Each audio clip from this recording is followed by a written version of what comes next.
এসেছি new town মিষ্টি হাবে। এত সুন্দর লাগছে, এত সুন্দর। আপনারা সবাই শুনেছেন এই মিষ্টি হাবের কথা। তো পরপর দোকান রয়েছে কেশি দাস, বাঞ্ছারাম, গুপ্তা ব্রাদার্স, বলরাম বিয়ে, এবং আমি মিষ্টি কটে নিয়েছি বাঞ্ছারাম থেকে। একটা হচ্ছে চন্দ্রপুলি, পুরো বহু পুরানো বিখ্যাত মিষ্টি, গুড়ের বল, বাটারস্কচ এবং মানে কালো ল্যাংচা ঘিয়ে ভাজা। তো পরপর দোকান দেখুন আপনারা। গাঙ্গুরাম রয়েছে, বলরাম মল্লিক, রাধারমন মল্লিক রয়েছে। কি সুন্দর পরিবেশ, মনে হচ্ছে আমরা কোনো মানে রেসর্ট বা পুরোনো দিনের বাড়িতে রয়েছে, আমার তো তাই মনে হচ্ছে। ভীষণ সুন্দর ঝাড় সুন্দর সাজানো। এবং আপনারা যদিও এখানে নলিন চন্দ্র দাস অ্যান্ড সন্স, যদি আমরা এখানে এসেছি, কিন্তু দেখুন ঝাড়বাতিগুলো কি সুন্দর লাগছে। কোথায় এসেছি কি মনে করবো সেটাই বুঝতে পারছি না।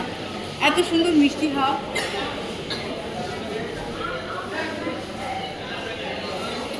সুন্দর সুন্দর সুন্দরিনী, তাদের মিষ্টি দই রয়েছে, মিষ্টিও রয়েছে, দইও রয়েছে। মিঠাই এটা বন্ধ আছে। হলদিরামস,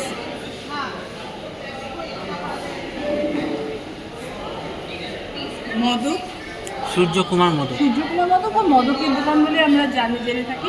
আপনি ঝাড়বাতিগুলো লক্ষ্য করুন আপনারা, আমার ক্যামেরায় কতটা আসছে জানি না। ঝাড়বাতিগুলো অত্যন্ত সুন্দর, ভীষণ সুন্দর, খুব ভালো লাগছে এখানে। ভীম নাচের মিষ্টিও রয়েছে, হিন্দুস্তান সুইটসেরও মিষ্টি রয়েছে। অসম্ভব সুন্দর এখানটা। আমি সব কিছু সুন্দর বলি, কিন্তু এই সুন্দর কীভাবে যে আপনাদের সাথে ভাগ করে নেব, ভিডিও শেয়ার করে যতটা সম্ভব ভাগ করে নিলাম। খুব ভালো লাগছে। তো আপনারা দেখুন ভিডিওটা, আমি যতটা সম্ভব ঘুরে ঘুরে। এবং দেখুন এখানে পুরানো দিনের আসবাব রয়েছে, যেখানে মিষ্টি রেখে আপনারা মিষ্টান্ন গ্রহণ করতে পারেন। ভীষণ সুন্দর। তারপরে লেখা এখানে আপনারা দেখুন যে কোন মিষ্টির দোকান কোন সালে রয়েছে। যেমন এখানে সূর্যকুমার মদকের 2 শতাধিক বর্ষের অধিক কাল ধরে তারা মিষ্টি সরবরাহ করে চলছেন।